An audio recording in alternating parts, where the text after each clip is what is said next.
አቅራቢ ወይም ደግሞ አምራች ሳይሆን የተመረተ የምንቀበል ነው የምንሆነው። አስቡት ልቦን $2 ሚሊዮን በምንድን ነው ያለ በባንክ አስቀምጥ ባንክ ነው የሚጠቀምበት። ምክንያቱም 10% አስቀምጦ 90% ለሌላ ነው ኢንቨስት የሚያደርገው ማለት ነው። ካፒታሊዝም ሲጀምር ይሄ ነው ዋናው ችግሩ ማለት ነው። ምክንያቱም ሀብታም በጣም ሀብታም እየሆነ ይሄዳል፣ ድሃ ደግሞ በጣም ድሃ እየሆነ ይሄዳል ማለት ነው። አንተ ጀዝባን እንዴት ሄደ? በቃ የቅዘናም ልጅ ምንድነው የቅዘናም ልጅ አለ። አዎ የቅዘናም ልጅ ነኝ አለና አሁን ደግሞ ስለ ገንዘብ የሌለ ስለ ገንዘብ ማውራት ትንሽ ሊከብድ ይችላል። ለኢትዮ ስኪል አካዳሚክ አዲስ ከሆኑ ሰብስክራይብ በማድረግ ቤተሰብ ይሁኑ። የደወል ምልክቱን ይጫኑ። ከዛ በመቀጠል የቪዲዮ ላይክ በማድረግ ይጀምሩ። አንድ እርምጃ ወደፊት።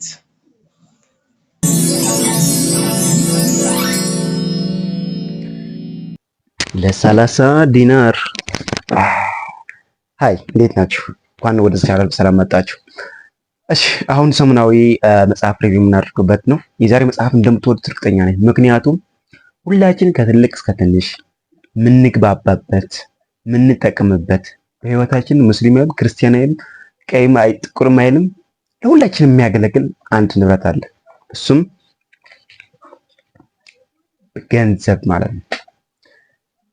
ስለዚህ ዛሬ መጽሐፋችን ስለ ገንዘብ የሚያወራ ስለሆነ The Psychology of Money የሚል በሞርጋን The most valuable financial skill that anybody can have is not needing to impress other people. If you don't need to impress other people, that is an asset on your balance sheet that is worth $1 billion. ሆልስ የተጻፈ መጽሐፍ ነው። ስለ ቢዝነስ ስለ ገንዘብ በጥልቅ እናወራለን። የዛሬ መጽሐፋችን ለየት የሚያደርገው ከሌሎች መጽሐፎች ግን የዛሬ ከሌሎች እኔ በ18 ዓመቴ የራሴ ድርጅት ከፍቼ ነበርኩት። በ20 ዓመቴ አቋርጬው ወይም ደግሞ ከስሬ ያቆምኩት። ለምን እንደከሰርኩት አላውቅ ነበር። እንደከሰርኩት ነው የማውቀው እንጂ ለምን እንደከሰርኩት አላውቅ ነበር። የመጣፍ ካነበብኩ በኋላ ግን ኦኬ ይሄ ነገር ነው ያልጨመርኩበት፣ ይሄ ነገር ነው ያልቀነስኩበት፣ በዛ ምክንያት ነው የተውኩት፣ በዛ ምክንያት ያቋረጥኩት ብዬ ለራሴ አሁን ገብቶኛል ማለት ነው። ስለዚህ ከሰው ስህተት የሚማር ሰው አለ ጠቢብ ነው፣ ከራሱ ስህተት የሚማር ሰው ግን ብልህ ነው ይባላል። ስለዚህ ምንድነው ከዚህ መጽሐፉ እንትን አድርጌ አጋራችኋለሁ። አሁን ቀጥታ ወደ መጽሐፉ። እናንተ ቤተሰብ ያልሆናችሁ ካላችሁ ቤተሰብ ሰብስክራይብ በማድረግ ቤተሰብ ይሁኑ። ይሄ ቪዲዮ ላይክ በማድረግ ጀምሮ ኮሜንትም አንዳንድ ሀሳብ ካለ አሳውቅኝ ማለት ነው። አሁን ቀጥታ ወደ መጽሐፉ። እሺ መጽሐፉ ያ የገንዘብ ሀቅ ወይም ፋክት ብሎ አስቀምጧል። እስከ 20 ምናምን አሉት። እኔ 6 ወሳኝ ነጥቦች ነው አጠር አድርጌ ነው የማቀርብላችሁ ማለት ነው። በተቻለ መጠን አቀርባለሁ፣ ምክንያቱም በጣም ሰፊ ነው። እስከ 1 ሰዓት ምናምን አስቤ ነበርኩና እና በተቻለ መጠን ጠበብ ለማድረግ ሞክራለሁ ማለት ነው። ሰባተኛው ነጥብ ግን እንደ አፍሪካና እንደ ኢትዮጵያ ለምን ድሃ ሆነን ወይም ከዓለም ጋር ያለን ግንኙነት በገበያ ወይም ደግሞ በፋይናንስ ወይም ደግሞ በሌሎች በአቅም አኳያ ያለን ምንድን ነው የሚል ሰባተኛው ነጥብ አምጥቼዋለሁ። በጣም እንደሚጠቅማችሁ እርግጠኛ ነኝ። 6 ነጥቦች ግን ከመጽሐፍ ከራሱ ነው ያመጣሁት ማለት ነው። እሺ አንደኛው ምንድነው ገንዘብ ዝም ብሎ ማለት ነው። ለገንዘብ ያለን አመለካከት ዝም ብሎ የመጣ አይደለም ይላል። በቃ አሁን ለምሳሌ ገንዘብ ምንድነው ስትለው የተለያየ አስተሳሰብ የተለያየ መልስ ነው የሚሰጠው ማለት ነው። የተለያየ ማለት ነው። ምክንያቱም አሁን ለምሳሌ ከቤተሰብ ሊመጣ ይችላል ይሄ አስተሳሰብ ለገንዘብ ያለን አስተሳሰብ በተለይ ኢትዮጵያውያን ደግሞ ለገንዘብ ያለን አስተሳሰብ በጣም ይወርድና በጣም ይሞታል። አንዱ ለማናት ነው ይላል፣ አንዱ መጽሐፍ ቅዱስ ሀብታማት ከመንግስተ ሰማያት ከሚገቡ ግመል በአይን መርፌ ቢያልፍ ይቀላል ይላል። አው ይቀላል፣ ለእግዚአብሔር ሁሉም ቀላል ነው። ለሰው የማይቻለው ለኛ የማይቻል ሆኖ የሚሰማን ሁሉ ቀላል ነው። እሺ መጽሐፍ ሲራክ አላችሁ። እኔ አሁን መጽሐፍ ሲራክ በጣም ወዶ መጽሐፍ ነው። እኔ እንዴት እንደሆነ አልነግራችሁምና እንድታነቡ ጋብዛችሁ እና ምን ያህል ገንዘብ በቃኝ አትበል፣ ገንዘብ በከንቱ አትዘርዝር፣ ገንዘብ አትውደድ ይላል ማለት። ስለዚህ እነዚህ 3 ሐሳቦች የተለያየ ዲፋይን ነው ያላቸው ማለት። በሌላ ደግሞ በቤተሰብ አሁን ከሀብታም ቤተሰብ የተወለደ ሰውና ከድሃ የተወለደ ሰው የተለያየ አመለካከት ነው ያላቸው ለገንዘብ ማለት ነው። ምክንያቱም የሀብታም ልጅ ሰው እንዴት ቀጥረ እንደምታሰራ፣ ንብረት እንዴት አድርገህ እንደምታስገባ፣ እንዴት አድርገህ ኤክስፖርት እንደምታደርግ፣ እንዴት አድርገህ ምርት እንድታመርት፣ እንዴት አድርገህ እንደምትነግድ በደንብ አድርጎ ጠንቆ እያወቀ ነው የሚያድገው ማለት ነው። የድሃ ልጅ ግን ምንም አያውቅም። ተቆጥሮ የመስራት እንትና ነው ያለው፣ ወይም ደግሞ ሀቢት ነው ያለው፣ ወይም ደግሞ እንደዛ ለምዶ ነው የመጣው። ስለዚህ አብዛኞቻችን ከድሃ ወይም ደግሞ ከድሃ የመጣን ሰዎች ወደ ሀብት ብር ለመቁጠር ማለት ሁሉም ነገር የሀብታም ስታይል የሀብታም አስተሳሰብ ስናስብ በጣም የሚከብድም ለዛ ነው። ኦኬ የቤተሰብ አንዱ ይሄ ነው። ሌላኛው ደግሞ ከማህበረሰቡ ራሱ ማለት ነው። አሁን አዲስ አበባ ሆነ ከጉራጌ የሚመጣና ከአንድ ማህበረሰብ የሚመጣ በጣም ኮምፕሊትሊ የተለያየ እይታ አለ። ከዚህ ነው የመጣሁት ካለ ኦኬ ሰማ አንተማ በ5 ዓመት ሀብታም ትሆናለህ፣ የራስህ ድርጅት ይኖርሃል ትላለህ። በቃ ብሔር አይተህ ነው ወይም ደግሞ የመጣው ክፍለ ሀገር አይተህ ነው በቃ ስለነገረ ማለት ነው። በቃ ትገመገመዋለህ። ማህበሩ የገንዘብ ያለው አስተያየት ማለት ነው። ሌላኛው በትምህርት ሊመጣ ይችላል፣ በትምህርት ሊያድግ ይችላል። ምክንያቱም በራሱ ትምህርት ህይወት ባስተማራቸው ትምህርትና በትምህርት የተማረበት ትምህርት ማለት ነው። ይሄ ማለት እኔ አሁን ከ5 ዓመት በፊት የነበረኝ የገንዘብ አመለካከት አሁን ያለኝ የገንዘብ አመለካከት ኮምፕሊትሊ ስህተት ነው። በቃ አይገናኝም ሲጀመር ማለት ነው። ከ5 ዓመት በፊት ገንዘብ ምንድን ነው ስትለኝ እኔ እንጃ አላውቅም። አሁን ገንዘብ ማለት ለእኔ ገቢህ በመጨመር ወጪህ መቀነስ ነው። ይሄ ነው የኔ ፕሪንሲፕል ወይም ደግሞ የኔ ፐርፐዝ ማለት ነው። ሌላኛው በጊዜ ራሱ የሚመጣ እንትን አለ ማለት ነው። ምክንያቱም ከመቶ ዓመት በኋላ የነበረ ሰውና አሁን በካፒታሊዝም ያለንበት ዘመን የተወለደ ሰው በጣም ልዩነት አለው ማለት ነው። ሁለቱም በጣም የተለያዩ ናቸው። ለገንዘብ ያላቸው አስተያየት በጣም የተለያዩ ነው። ምክንያቱም አሁን አብዛኞቻችን ስለ ገንዘብ ስናወራ ሲጀመር መጀመሪያ ላይ ስለ ገንዘብ ስናወራ ስለ ፕሪንቷ ወረቀት አይደለም የምናወራ ያለን፣ ወይም ደግሞ ስለ ቁጥር አይደለም የምናወራ ያለን፣ ስለ የሰው ፊሊንግ አስተሳሰቡ ስለ የሰው ፍላጎት ጭምር አድርገን ነው የምናወራ ያለን ማለት ነው። ምክንያቱም ስለ ቁጥር ካወራን ቁጥር መጨረሻ የለውም። ስለ ወረቀቷ ካወራን ደግሞ የማን ነው ወረቀት እቺ አንድ ሀገር አለች ይሄ ወረቀት አንጠቀም ሲሉት በኪሎ እንደዛ ተመዝኖ የሚግባቡበት አጋጣሚ ነበር ማለት ነው። ስለዚህ ለዛ ነው መሰለኝ እዚህ ጋር እንትና ያለች ላምጩ እንዲከፈል በህግ ያስገድዳል የምትል እቺ ህግ ያለች። ምክንያቱም በተለይም እነዛ እውነት ወረቀቶች አሁን ከብር በፊት ወርቅ ነበረ፣ አልማዝ ነበረ፣ ሀብል ነበረ፣ ዳይመንድ ነበረ፣ ሌላ ነበረ ማለት ነው። ዝም ብሎ ንብረት በንብረት የሚለዋወጥበት እህል በእህል በተለያዩ መልኮች ይግባቡ ነበረ። አሁን ገንዘብ ማለት ምን ማለት ነው ካለን ገንዘብ ማለት መግባቢያ ማለት ነው። ሌላ ምን ትርጉም የለውም። ስለዚህ ምንድነው ይህ ወረቀት ባለምርቱ ወይም እኔ አሁን ምግብ የምሰጥ ከሆነ ይህ ገንዘብ አልቀበልም ካልኩ ገንዘቡ ምን ሆነ ቫልዩም እያጣ ይመጣል ማለት ነው። የሀገሪቱ ህግ ካላስገደደ አሁን ግን ይሄ ገንዘብ ይዤ የፈለኩ ምርት ማግኘት ይችላለሁ ማለት ነው፣ ህግ ስለሚያስገድደኝ ማለት ነው። ምክንያቱም እነዚህ ኖቶች ናቸው። እነ ብርና ወርቅ ቢሆን ኖሮ ግን እንደ ጌጣጌጥ ልጠቀማቸው እዚህ ላስቀምጠው እችላለሁ፣ ጆሮዬ ማለት ነው። ክሳዲያ እንደ ሀብል አድርጌ ልጠቀም እችላለሁ፣ እንደፈለኩ ማድረግ እችላለሁ ማለት ነው። ጭራሽ የገንዘብ ያለን አመለካከት ወይም ደግሞ ለገንዘብ ያለን አመለካከት ሙሉ በሙሉ ካልቀየርነን ማደግ አንችልም ጭራሽ ማለት ነው። ስለዚህ እንደ ራሳችን ለገንዘብ ያላችን ገንዘብ ምንድን ነው ብለን ራሳችን አስበን ምን ማድረግ አለብን? ስለ ገንዘብ ያለን አመለካከት እንትን ማድረግ ነው። በቃ የቢዝነስ ማይንድ መሆን አለብን ማለት ነው። ቢዝነስ ማይንድ ምን ማለት ነው? ከአንድ ካምፓኒ 2 ሰራተኞች ሴልስ ወደ የሆነ ሀገር ይልክላቸው የጫማ ካምፓኒ ነው እና እዚህ ሀገር አጥኑና ሄደን እዛ ፋብሪካ እንትን አድርገን ለማህበረሰቡ ጫማ እንድናቀርብ መጀመሪያ ግን ጥናት አድርጎ የገበያ ጥናቱ አላቸውና እና እነዚህ ሰዎች ሄዱት ባለሙያ ናቸውና ሄደው ሲያጠኑ ጭራሽ እነዚህ ሀገሮች ጫማ አያውቁ ማለት ነው። በባዶ እግራቸው ነው የሚሄዱት። እና አንዱ ምን አለ እኛ እዚህ መጠን ከፍተን ፋብሪኬት ካደረግን በኋላ የሚገዛን የለም፣ ምክንያቱም ጫማ አያውቁም ሰውየው፣ ይህ ሀገሪቱ ሰው ጫማ አያውቁም። ያኛው የጫማ ጥቅም ብርድ አለ ድንጋይ አለ ስለሚመታችሁ ምናምን ብለህ የጫማ ምንድነው ጥቅም አሳውቀን እጥፍ በእጥፍ የምናገኝበት አጋጣሚ እድል ነው፣ ትልቅ እድል ነው ያለን። ስለዚህ እዛ ሄደን መክፈት አለብን አለ። ስለዚህ ሁለቱም ባለሙያ ናቸው። ሁለቱም ግን የተለያየ ሀሳብ ነው ይዘው መጥተው ማለት ነው። በተቻለ መጠን ለገንዘብ ያለን አመለካከት ገንዘብ እኛ እንድንጠቀም እንጂ ገንዘብ ሌላ እኛ እንዳይጠቀመን ማድረግ አለብን ማለት ነው። ሁለተኛ ላክ ኤንድ ሪስክ የሚባል አለ። ለሁላችን ኢጓችን ሰብሮ አንገታችን ደፍተን የምንሄድበት ህይወት በእኛ ስር ብቻ አይደለችም። እኛ እንደፈለግነው ማድረግ አንችልም። በቃ አሁን ለምሳሌ ከ50% በላይ የሚሆንበት አጋጣሚ አለ ማለት ነው። ይሄ እድልና ሪስክ ማለት ውድቀት አንተ ስላልሰራ ሙሉ በሙሉ አይደለም። ስኬት ደግሞ አንተ ስለሰራ ሙሉ በሙሉ አይደለም። እንደምንጠብቀው ስኬት ጥሩ ማለት አይደለም። እንደምንጠብቀው ደግሞ ውድቀት በጣም መጥፎ አይደለም። ለምሳሌ በልጌት አድርጎ እዛ ያነሳል ማለት ነው። እሱ በ1968 በአሜሪካ በዓለም ማለት በአሜሪካ ውስጥ አንድ ቤት ትምህርት ብቻ ነው ኮምፒውተር የነበረበት ቤት ትምህርት ነው የተማረ ማለት ነው። እና ከሱ አብሮ የሚማር የነበረ አንድ ጓደኛው ነበረ። ማን ነው ስሙ? ኩንታ ኢንቨንት የሚባል ማለት ነው። እና እሱ ለመንቀሳቀስ ግራጁዌት ሲያደርግ ሞተ ቀረ ማለት። ስለዚህ አስቡት፣ ያ ሞተ ቀረ፣ ያ ደግሞ እስካሁን ባለጸጋ ሀብታም ሆኗል ማለት ነው። ስለዚህ ምንድነው እኛ አንዳንድ ጊዜ የምንላለን እንደ እክሌ ነው መሆን የምንፈልገው ወይ ደግሞ እንደ እክሌ ነው መሆን የምንፈልገው እንላለን። ይሄ በጣም ስህተት ነው።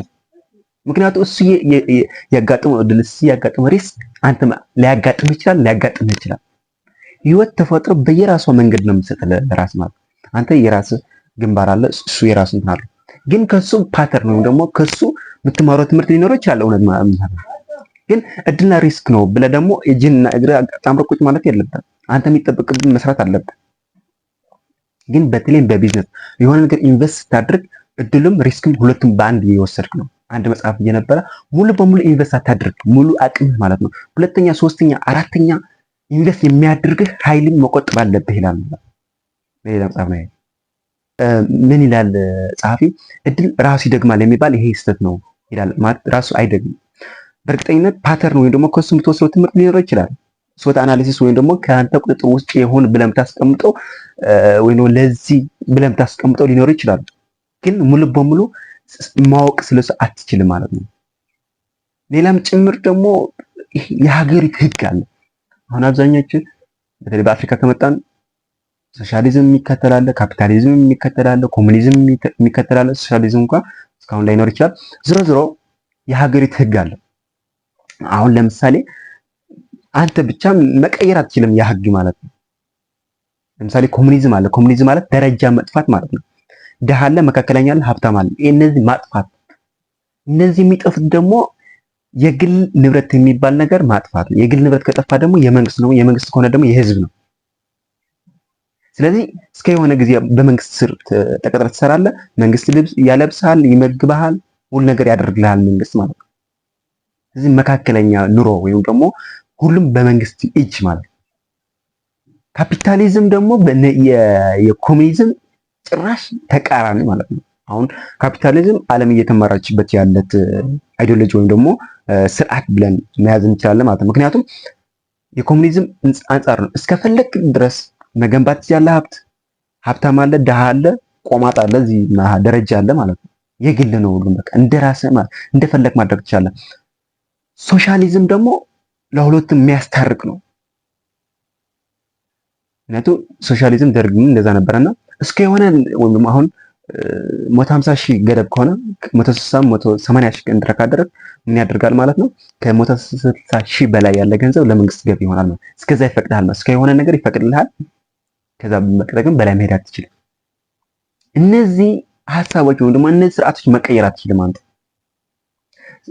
ስለ ሶሻሊዝም፣ ስለ ካፒታሊዝም፣ ስለ ኮሙኒዝም እነዚህ ሌላ ቪዲዮ እሰራላችኋለሁ። ምክንያቱም እንደ የራሴ ሐሳብ ነው እዚህ ጨምርበት። ምክንያቱም በአብዛኞች ውጭ ያሉ ሰዎች ምን ስለሚለው ሪሰርች እያደረኩ ነበርኩና አሁን ኢትዮጵያ እንኳን ደህና ናት። ምክንያቱም ያለን የሰላም እጦት ነው እንጂ ደህና ናት። ለዚህ ሌሎች አሉትና ውጭ ሆኖ ኢንቨስት ሊያደርጉ ሲመጡ ወደ ሀገራቸው አይፈቀድላቸውም ወይም ደግሞ አይማቻቸው ሲሰሙ አይፈቅድላቸውም እና በዛ ምክንያት ዝም ብሎ ነጪ ወይ ደግሞ እዛ ይገለገላሉ፣ እዛ ያገለግላሉ፣ እዛ ያረጃሉ፣ እዛ እንትና ይሆናሉ።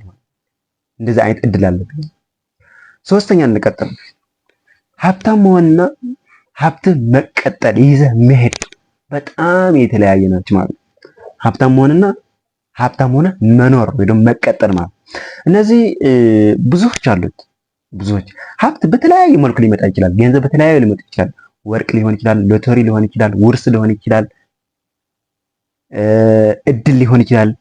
በተለያየ አሁን ለምሳሌ ሎተሪ የሆነ ጥናት ወጥቶ ነበርና 10 ሎተሪ የደረሳቸው ሰዎች 3 ብቻ ነው የሚለወጡት አለ። 7% ወደ ነበሩበት ይመለሳሉ። ከ5 ዓመት በኋላ ወይም ደግሞ ከ10 ዓመት ከሆነ ዓመት በኋላ ይመለሳሉ ወደ ነው። ምክንያቱም ብሩ መጣ፣ ግን ብሩ እንዴት አድርገው ገንዘብ እንዲያመጣ ወይም ደግሞ እንዴት አድርገው ኢንቨስት እንደሚያደርጉ አያውቁም። ብዙዎች መጽሐፉ እነ ዋረን በፊት አሁን አስቡት፣ የሚያብል ነገር አያደርግም። ይህን አክል እንትን ያለውም ኢንቨስት ነው የሚያደርገው ነገ የሚጠቅም ነገር ማለት ነው። እነ ማይክ ታይሰን ግን አስቡ፣ ስታስ ታውቁታላችሁ። እና ሲሞት 23 ሚሊዮን ዶላር ብድር ነው ያለው ማለት ነው። ገንዘብ መጣ፣ ያ ገንዘብ ግን ይዘን መቀጠል ዋናው ከባድ ችግር ማለት ነው። ብዙዎች አሁን አትሌቶች አሉ፣ ስንት ወርቅ ስንት ሀብት ነበረባቸውና ሲሞቱ ወይም ደግሞ የሆነ ነገር ከ10 ዓመት ከ20 ዓመት በኋላ በብድር ምናምን ይገኛሉ። ወይም ደግሞ በቃ ኑሮ ከበደን ምናምን ብሎ እናያቸዋለን የተለያዩ ማህበራዊ ሚዲያ እየወጡ ማለት ነው። ስለዚህ ይሄ እንዳይሆን ሎንግ ተርም ማሰብ አለብህ። አሁን ለምሳሌ ሎንግ ተርም ትባል በነገራችን መጽሐፍ እኔ ከሌሎች ለየት ባለመልኩ ሪቪው ለማድረግ ሞክራለሁ። ምክንያቱም ሎንግ ተርም ማለት ይሄ ሰርቫይቭ ይሄ ምንድነው ይሄ ለ30 40 ዓመት 60 ዓመት ማሰብ አለብህ ማለት ነው። ግን 30 40 ዓመት ስታስብ የዛሬ የሚጠበቅበት ስራ መስራት አለብህ። ምክንያቱም የዛሬ አሁን ለምሳሌ እኔ የዛሬ 10 ዓመት የሆነ ትካል ለራሲ እንዲኖረኝ የሚፈልግ አይደል? አዎ። ስለዚህ የዛሬ 10 ዓመት የምትፈልገው ነገር ለመድረስ አሁን የምትሰራው ነገር መስራት አለብህ ማለት ነው እንጂ ዛሬ ዝም ብለህ ቁጭ ብለህ በቃ ከዓመት በኋላ እንደዛ አደርጋለሁ። እሺ ዛሬ ስንት ነው የምታደርገው ብትለው እንጂ አሁንማ ገና አይደለም ገና ነው እኮ ሰዓት ይላል።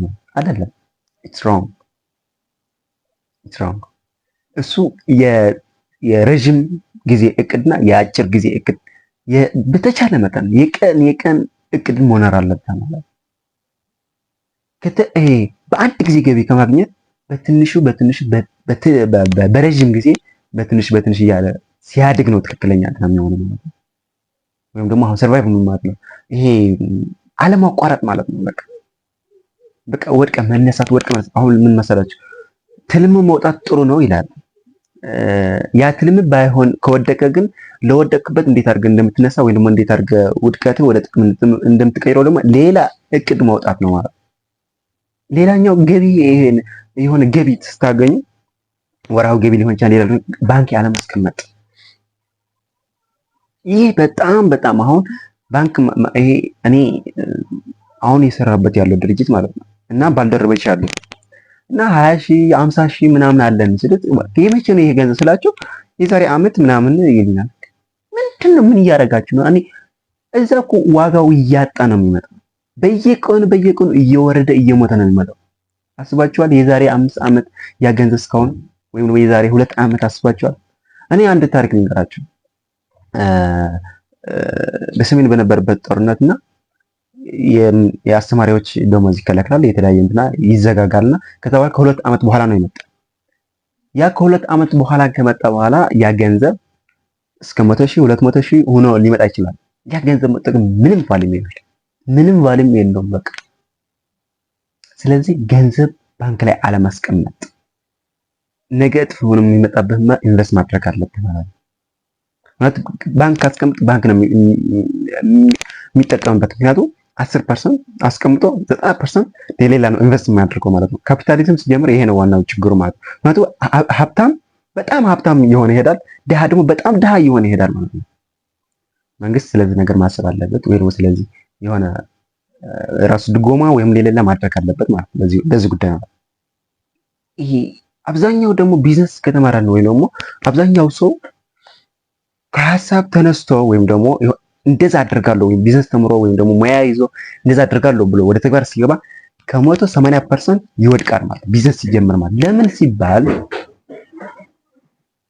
የቢዝነስ ሀሳቡ ያልተፈተነ እውቀት ነው ያለው ያ ሰው ማለት።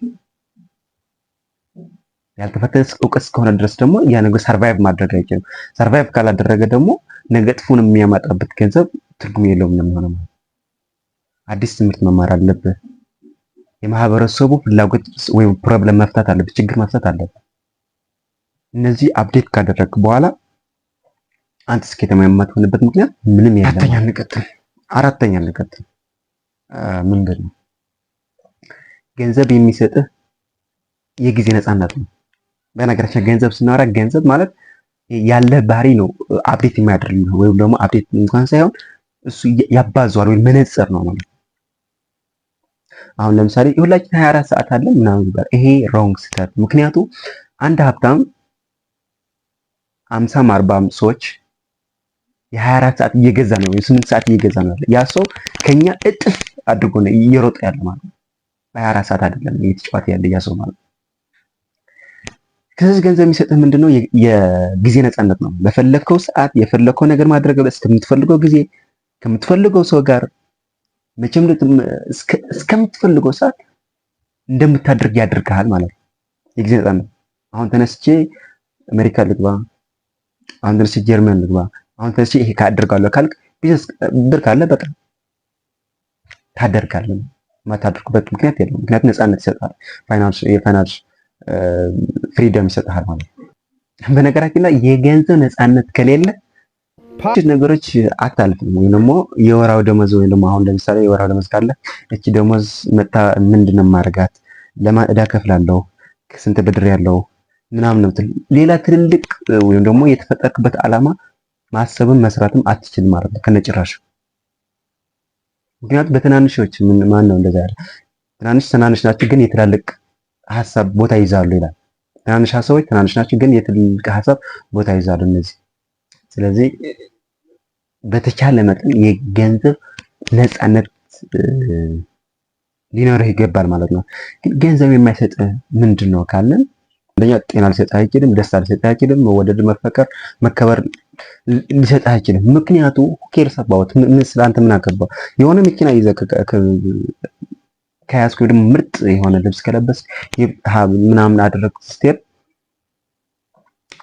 ይሄ መኪና ቢዞን ደስ ይለኝ ነው የሚለው እንጂ እቺ መኪና እቺ ገንዘብ ካንተ በሆነ ምክንያት ከጠፋ ግን አንተ ክብርህም የለም ፍቅርህም የለም። ፍቅር አያመጣልም። ምክንያቱም አሁን እንደዛ ሲል በጣም ሊከብድ ይችላል። ምክንያቱም ገንዘብ በማጣት የተፋቱ ሰዎችን ያውቃሉ። እኔም ራሴ ገጥሞኛል ማለት ነው። ምክንያቱም አሁን መጀመሪያ ይሄ ግን የገንዘብ ችግር ነው ወይም ደግሞ ገንዘብ ነው እንደዛ ያደረገ ማለት አይደለም። መጀመሪያ የፍቅሩ አቋቋም ነው። የት ነው የተቋቋመው? ገንዘብ ላይ ነው ወይም ደግሞ ሰውነት ላይ ነው? መጀመሪያ ገና ማለት ነው። ደስታ ሊሰጥህ አይችልም በፍጹም ማለት ነው። ደስታ ባለህ ነው የምትደሰት እንጂ ገንዘብ ካገኘው በኋላ ስሳለው የምትለማ ነው አይሰጥህም። በዛ መጠን እንዲያውም ትጨነቃለህ፣ ወዲም ትሆናለህ። ስለዚህ ነገር ብዙ ማውራት እንችላለን፣ ግን መጀመሪያ እስከ ሀብታም ነውና እዛ ሀብት ሆነን እናወራበት። እንደዛ ይገዛልም፣ እንደዛ ያደርግልም። አዎ አያደርግልም። ግን በደሃ ሆነ የሀብታም እንትና ድህነት አይተናል። ሀብት ካየን በኋላ ከዛ በኋላ ስለ ሀብት ወይም ስለ ደህንነት ወይም ደግሞ ስለ ደስታ፣ ስለ ጤና፣ ስለ ምናምን እናወራለን። መጀመሪያ ግን ሀብታም ነው ሁላችን። አምስተኛ ከገቢ በተወሰነ መልኩ አስቀምጥ። ይሄ የአይሁዳውያን ቢዝነስ አያያዝ ነው። የአይሁዳውያን ታውቁታላችሁ። ከባቢሎናውያን ነው ያ ትምህርት የወሰዱት ወይም ደግሞ ያ ጥበብ የወሰዱት ማለት ነው። በነገራችን ላይ በዛ አጋጣሚ ስለ ገንዘብ አያያዝ ወይም ደግሞ ስለ ገንዘብ ጥልቅ የሆነ እውቀት ሊኖራችሁ የምትፈልጉ ከሆነ የባቢሎን ባለጸጋ የሚል ይሄ መጽሐፍ አለ፣ አንብቡት። በጣም ይጠቅማቸዋል ማለት ነው። እና አይሁዳውያን ምን ያደርጋሉ? ከገቢያቸው 50% ለማይቀር ለቤት ኪራይ ሊሆን ይችላል፣ ለልብስ ሊሆን ይችላል፣ ለምግብ ሊሆን ይችላል 50% ያወጣሉ። 30% ኢንቨስት ያደርጋሉ። ምክንያቱም ገንዘብ ወታደር ነው። ማርኮ ካለመጣ እዛ ተማርኮ ይቀራል ማለት ነው። ስለዚህ እዛ ተማርኮ እንዳይቀር የት ጋር ኢንቨስት ማድረግ እንዳለበት በደንብ በዲቴል ማወቅ አለበት ማለት ነው። እቺ 10% ወይም 20% ደግሞ ያስቀምጣሉ ማለት ነው። ሴቭ ያደርጋሉ። እቺ ኳልኩሌት በደንብ አድርጋችሁ ተጠቅሟት። በደንብ ማለት ነው። በጣም ነው የምትጠቅሙ። አስባችሁ ከሆነ እኛ ለምሳሌ እኔ አሁን ወር ደሞዜ ሲመጣ ከአንድ ቀን ጀምሮ እስከ 10 ቀን ያለ የሌለ ነበር ማጠፋው ማለት ነው። እና ከ10 ቀን እስከ 20 ምናምን ያለ ግን በጣም ቆጥባለሁ። ስለዚህ ከ180% ካጠፋው በኋላ 20% በጣም የሚቆጥባት የሚገርማችሁ ማለት ይሄ ለምንድን ነው ስል እኔ ግራ ነው ገባኝ። ይሄ መጽሐፍ ካነበብኩ በኋላ እንደዛ ነው ቀይ እኔ ራሴ እንደዛ በዚህ መሰረት ነው ያገኘሁት ማለት ነው። ደሞዟ ትመጣለች፣ ዕዳ ትከፍላለች። ከዛ በኋላ በ10 ቀን ውስጥ ያለ ግን የሌለ ነው። በቃ የምታጠፋው የምታስወጣው ወጪ በቃ ከዛ ከ10 ቀን እስከ 20 ምናምን ያለ ደግሞ በ20% ትጓዛለህ። ከ20 ምናምን እስከ 30 ያለ በብድር ትሄዳለህ ማለት ነው። እንደዛ መሆን የለበት። ገንዘብህ የት እንደምታደርገው ምን ማድረግ እንዳለብህ በደንብ ማወቅ አለብህ ማለት ነው። ገቢ እኔ አሁን ለምሳሌ ባንክ ጭራሽ አላስቀምጥም። ምክንያቱም ጭራሽ ማለት ነው። ምክንያቱም ባንክ ተቀምጠን የሚጠቅም ምን ይጠቅመኛል? ምንም አይጠቅመኝም። አወጣዋለሁ፣ የሆነ ነገር ኢንቨስት አድርገዋለሁ። ካልሆነ እኔም ያስኩ ፕሮግራም ከሌለ ደግሞ ወይም ወንድሜ እህቴ ስጣቸዋለሁ፣ እነሱ ይጠቀማሉ። እኔ እንትና እስከሚፈልገው ድረስ እኔ ከፈለኩ በኋላ የእናታ ሰው ጭምርም እንትን አድርጋለሁ ማለት ነው፣ ይሰጠኛል ማለት ነው።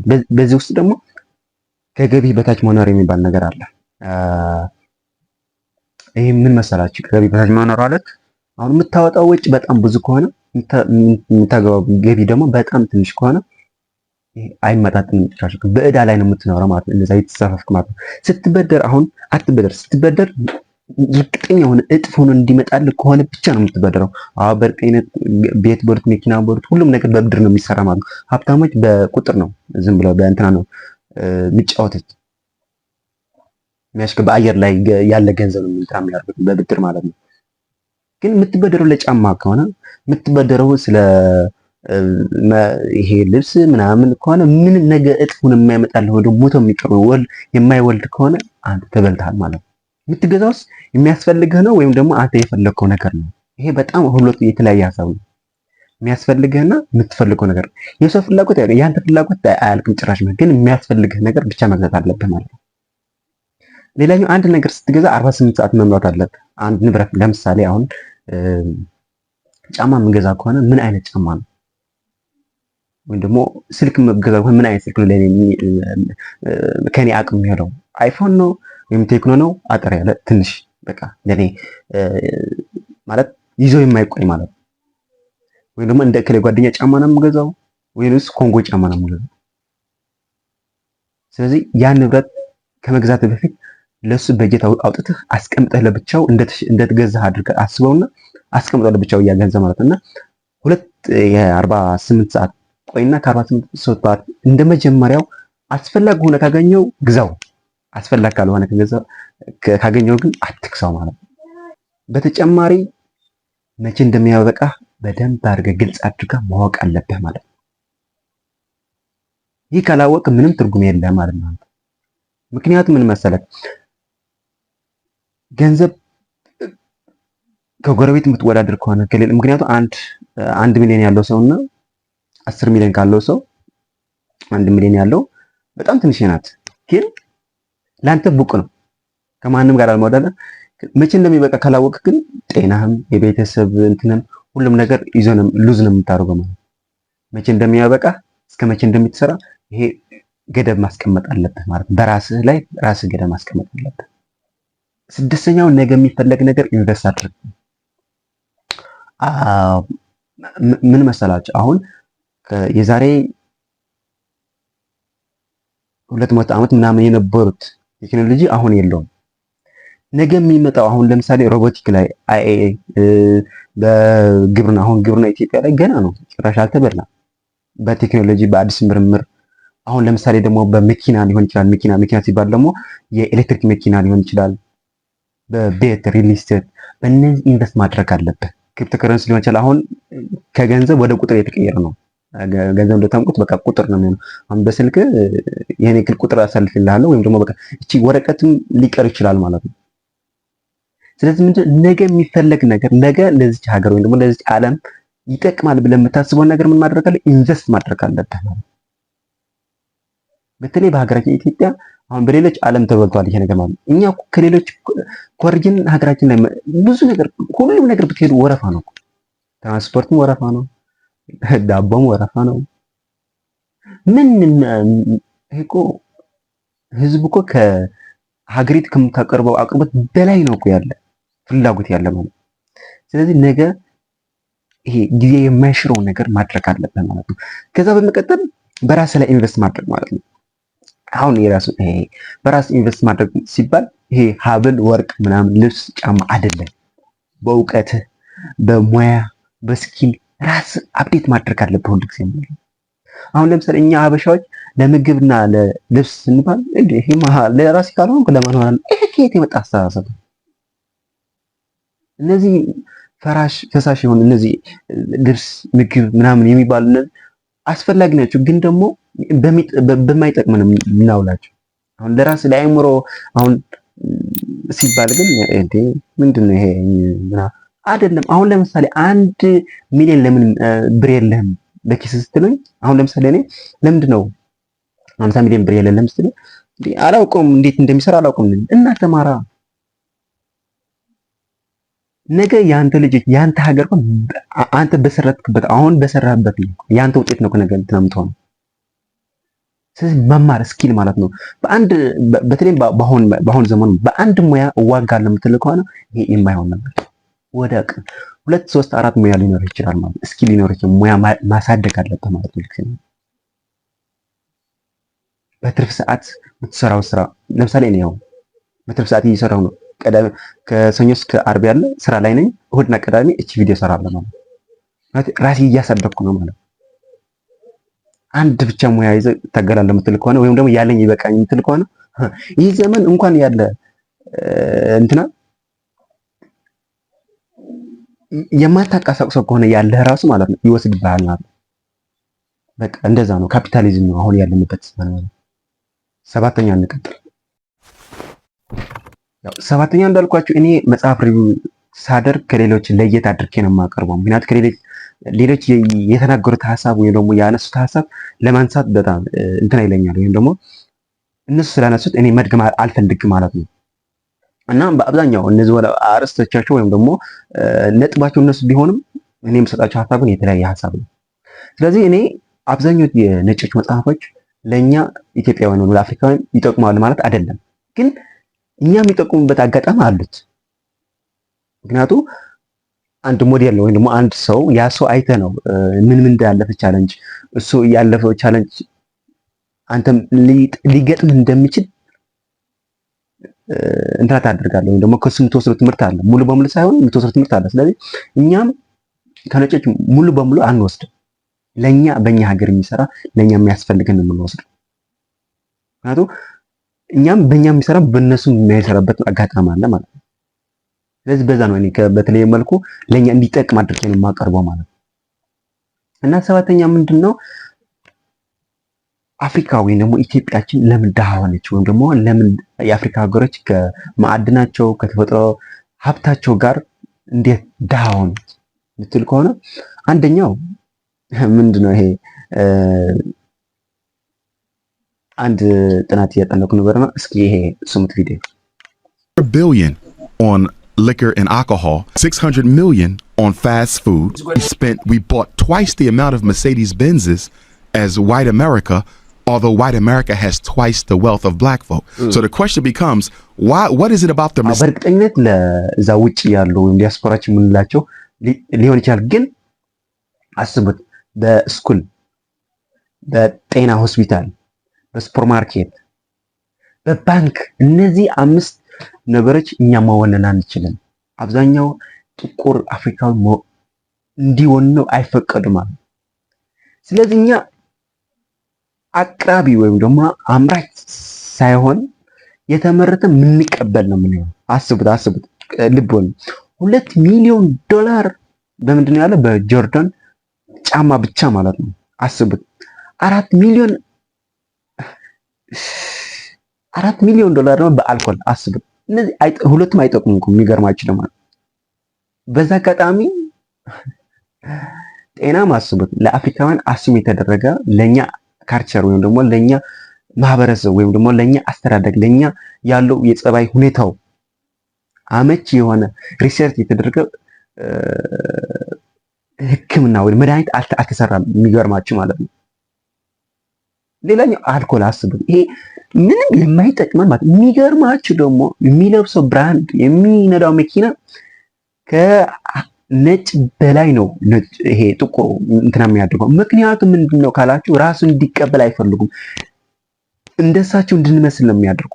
ስለዚህ ለእሳቸው እንደንመስል ደግሞ የሚገርም ሀብል ነው የሚገርም ጫማ እንትና እንድንለብስ ነው የሚደረግ።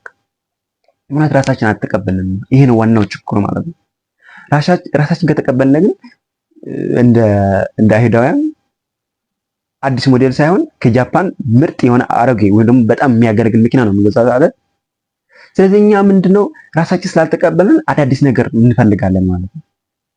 እነሱ ራሳቸው አስቡት፣ በኢኮኖሚ በሌላም በጣም ድሆች እያለን ግን አዲስ ነገር አዲስ ብራንድ ግን የምንገዛው እኛ ጥቁሮች ማለት ነው። አስቡት እንግዲህ ማለት ነው። በጣም ነው የከበረ። ይሄ ከሰማሁት በኋላ በቃ እንትን አደረገኝ ማለት አስቡት ማለት ይሄ ከዓለም ያለ ግንኙነት በገበያ ብቻ ነው የምንገናኘው። እኛ ገበያ ብቻ አይደለም፣ በገበያማ ሁሉ ነገር ሻያጥ እንትን አለ። እኛ ገዢ ብቻ ነው፣ በቃ ገዢ ብቻ ማለት